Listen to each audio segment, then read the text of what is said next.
അമ്പിളി ആ കള്ളുകൂടിയ കാമവാലിൻ്റെ അടുത്ത് കഥ എത്ര കാലം ഉണ്ടാവും? അത് വേഗം തീരും.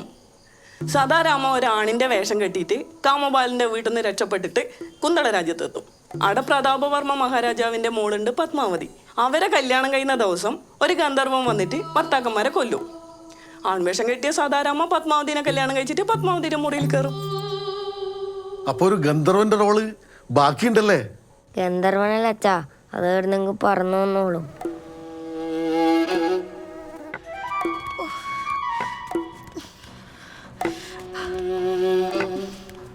സുരേഷ, നിന്നെ സഹിക്കാം, അതിപ്പോ വേറെ വഴിയില്ലല്ല.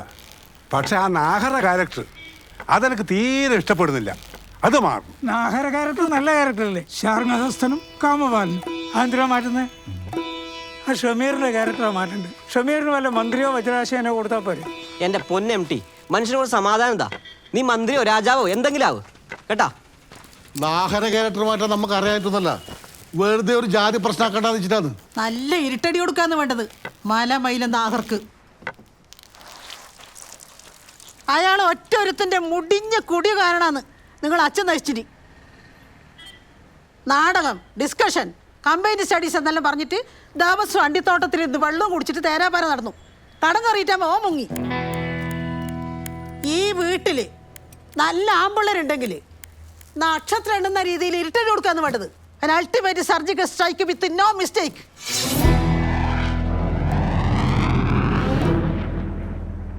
പറ്റോ? നിനക്ക് പറ്റോ? എനക്ക് പറ്റും. നിങ്ങൾ ആണുങ്ങല്ലല്ല. MT പറ്റുമോ? അതിന് ഞാനീ വീട്ടിലല്ലല്ല. പറ്റുമെങ്കിൽ നിങ്ങൾ വജ്രാശയനല്ല, ഗന്ധർവനാണ് ഗന്ധർവൻ. ആ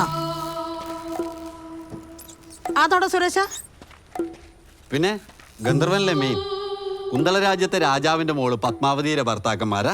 ആദ്യ രാത്രിയിൽ കിടപ്പറയിൽ ചെന്ന് കൊല്ലുന്ന ഗന്ധർവൻ.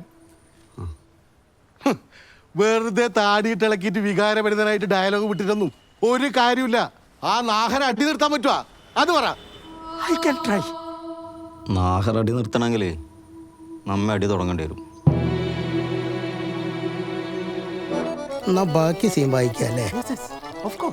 ഈ പുഷ്പാങ്കദൻ ജനസമ്മതനായ രാജാവാണല്ലോ. സദാരാമയെ കല്യാണം കഴിക്കുന്നതോടുകൂടി അവളുടെ രാജ്യം കൂടി അയാൾക്കാവും. അങ്ങനെ കാഷായ വസ്ത്രധാരികള്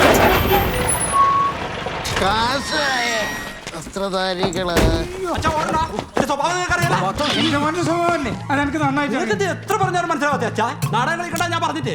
നീ പറഞ്ഞ ഞാൻ കേൾക്കോ? അച്ഛ പറഞ്ഞ നാടകം കളിക്കാൻ നിൽക്കണ്ട. അച്ഛനാവുന്ന ഞാൻ നോക്കില്ല പിടിച്ചു. നീ എന്റെ താടി കത്തിച്ച കളിയായിരിക്കും. ആണെങ്കിൽ താടി പോയിട്ടൊരു ബീഡിയെങ്കിലും നിനക്ക് കത്തിക്കാൻ പറ്റിയ? എന്റെ മോൻ ഒരു പാവായത് കൊണ്ടാണ് നിങ്ങൾ ഇന്നും ജീവിച്ചിരിക്കുന്നത്.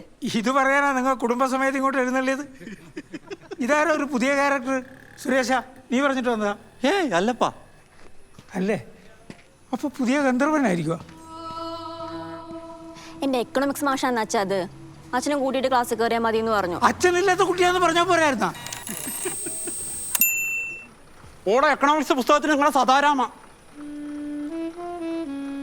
നിങ്ങളോട് പറഞ്ഞ ഓളെ നാടകത്തിൽ തിലോത്തമയാക്കാന്ന്.